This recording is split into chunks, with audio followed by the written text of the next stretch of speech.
ಬಾಗಲಕೋಟೆ ಜಿಲ್ಲೆಯಲ್ಲೇ ಬೆಳಗ್ಗೆ ಲೋಕಾಯುಕ್ತ ರೈಡ್ ಮಾಡಿರುವಂತದ್ದು. ಇವತ್ತು ಸುಮಾರು 7 ಕಡೆ ರೈಡ್ ನಡೆದಿದೆ. ಸೊ ಕರ್ನಾಟಕದಾದ್ಯಂತ, ಆದ್ರೆ ಬಾಗಲಕೋಟೆ ಒಂದರಲ್ಲಿ ಸುಮಾರು 4 ಕಡೆ ರೈಡ್ ನಡೆದಿರುವಂತದ್ದು. ಹೀಗಾಗಿ ಇಲ್ಲಿ ಬಾಗಲಕೋಟೆ ತಾಲೂಕಿನ ಚಬ್ಬಿ ಗ್ರಾಮ ಅಂತ ಏನ್ ಬರುತ್ತೆ, ಗ್ರಾಮದಲ್ಲೇ ಧ್ರುವರಾಜ್ ಭೀಮನಗೌಡ ಪಾಟೀಲ್ ಅಂತಕ್ಕಂತಹ ಸಿಪಿಐ ಏನಿದ್ದಾರೆ, ಅವರ ಒಂದು ಹಳೆಯ ಮನೆಯ ಮೇಲೆ, ಅಂದ್ರೆ ಮೂಲತಃ ಇರ್ತಕ್ಕಂತಹ ಚಬ್ಬಿ ಗ್ರಾಮದಲ್ಲಿ ಇರ್ತಕ್ಕಂತಹ ಮನೆಯ ಮೇಲೆ ಇವತ್ತು ಬೆಳಗ್ಗೆ ರೈಡ್ ಆಗಿರುವಂತದ್ದು. ಇವತ್ತು ಲೋಕಾಯುಕ್ತರು ಅಲ್ಲೇ ಬೀಡು ಬಿಟ್ಟಿದ್ದಾರೆ. ಸೊ ನವನಗರ ಮತ್ತು ಗದಗ ಮತ್ತು ಬೇರೆ ಬೇರೆ ಅವರ ಸಂಬಂಧಿಕರ ಮನೆಗಳಲ್ಲಿ ಏನಿದೆ ಇವತ್ತು ಲೋಕಾಯುಕ್ತ ಬೀಡು ಬಿಟ್ಟಿರುವಂತದ್ದು.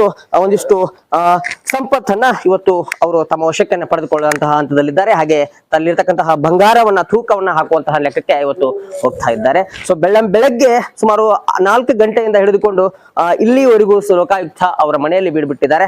ಇವತ್ತು ನಾವು ಚಬ್ಬಿ ಗ್ರಾಮದಲ್ಲಿ ಗ್ರೌಂಡ್ ರಿಪೋರ್ಟ್ ಅನ್ನ ಮಾಡ್ತಾ ಆ ಮನೆಯ ವಿಜುವಲ್ಸ್ ಅನ್ನ ನಿಮ್ಗೆ ತೋರಿಸುವಂತಹ ಪ್ರಯತ್ನವನ್ನ ಮಾಡ್ತಾ ಇದ್ದೇವೆ.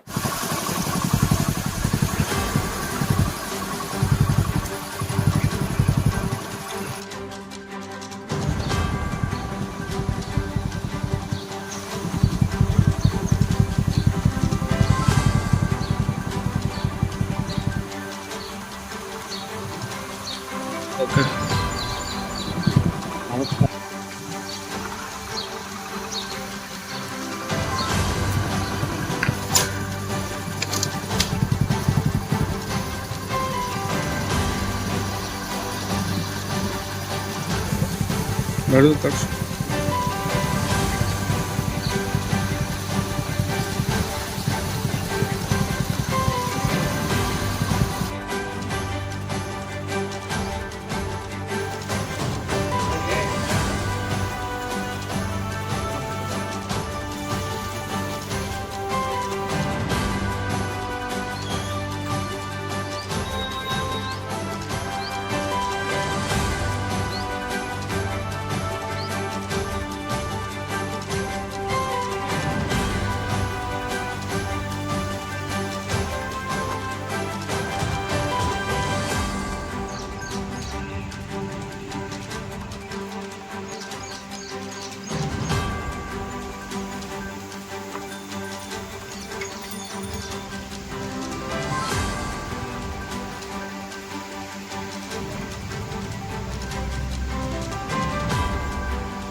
CPI ಧ್ರುವರಾಜ್ ಪಾಟೀಲ್ ಅವರ ಮನೆಯ ಮೇಲೆ ಏನು ರೈಡ್ ಆಗಿರುವಂತದ್ದು ಲೋಕಾಯುಕ್ತ ರೈಡು. ಹೀಗೆ ಬಾಗಲಕೋಟೆಯಲ್ಲೇ ಸದ್ಯಕ್ಕೆ ಹಲವಾರು ರೈಡ್ಗಳು ಆಗ್ತಾ ಇವೆ. ಒಂದಾದರ ಮೇಲೆ ಒಂದರಂತೆ ಅಧಿಕಾರಿಗಳು ಲೋಕಾಯುಕ್ತ ಬಲೆಗೆ ಬೀಳ್ತಾ ಇದ್ದಾರೆ. ಈ ಲೋಕಾಯುಕ್ತ ಅಂದ್ರೆ ಹಾಗೆ ಸುಮಾರು 6 ತಿಂಗಳ ಹಿಡಿದು 1 ವರ್ಷವರೆಗೂ ಆ ಒಂದು ಪ್ಲಾನ್ ಅನ್ನ ಮಾಡಿರ್ತಾರೆ, ಒಂದು ಯೋಜನೆಯನ್ನ ಹಾಕೊಂಡಿರ್ತಾರೆ.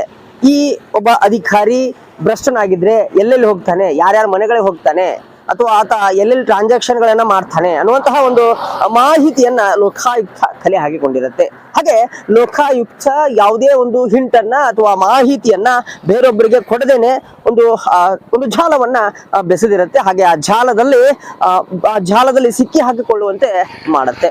ಸೊ ಆ ನಿಟ್ಟಿನಲ್ಲಿ ಇವತ್ತು ಧ್ರುವರಾಜ್ ಪಾಟೀಲ್ ಏನಿದ್ದಾರೆ CPI ಅವರು ಇವತ್ತು ಸಿಕ್ಕಿ ಹಾಕಿಕೊಂಡಿರುವಂತದ್ದು. ಇವರು ಗದಗಲ್ಲಿ ತಮ್ಮ ಕಾರ್ಯವನ್ನ ಮಾಡ್ತಾರೆ ಅನ್ನುವಂತಹ ಒಂದು ಮಾಹಿತಿ ಇದೆ.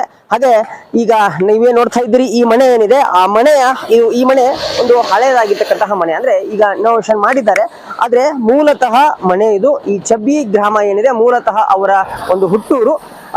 ಇಲ್ಲಿ ಏನಾದ್ರೂ ಒಂದಿಷ್ಟು ಸಂಪತ್ತನ್ನ ಅಕ್ರಮವಾಗಿ ಬಚ್ಚಿಟ್ಟಿದ್ದಾರಾ ಅಥವಾ ಭ್ರಷ್ಟಾಚಾರ ಮಾಡಿಕೊಂಡು ಇಲ್ಲಿ ಏನಾದ್ರೂ ಹಣವನ್ನ ಸಂಪತ್ತನ್ನ ಇಟ್ಟಿದ್ದಾರಾ ಅನ್ನುವಂತಹ ಒಂದು ಮಾಹಿತಿಯ ಅನ್ವಯ ಇವತ್ತು ಲೋಕಾಯುಕ್ತ ಬೆಳಂಬೆಳಗ್ಗೆ ರೈಡ್ ಮಾಡಿರುವಂತದ್ದು, ಹಾಗೆ ಮಾಹಿತಿಯನ್ನ ಕಲೆ ಹಾಕಿರುವಂತದ್ದು. ಮತ್ತೊಂದು ಸ್ಫೋಟಕವಾಗಿರುವಂತಹ ಸುದ್ದಿಯೊಂದಿಗೆ ಮತ್ತೆ ಬರ್ತೀನಿ. ಅಲ್ಲಿವರೆಗೂ ನಮಸ್ಕಾರ, ವಂದೇ ಮಾತರಂ.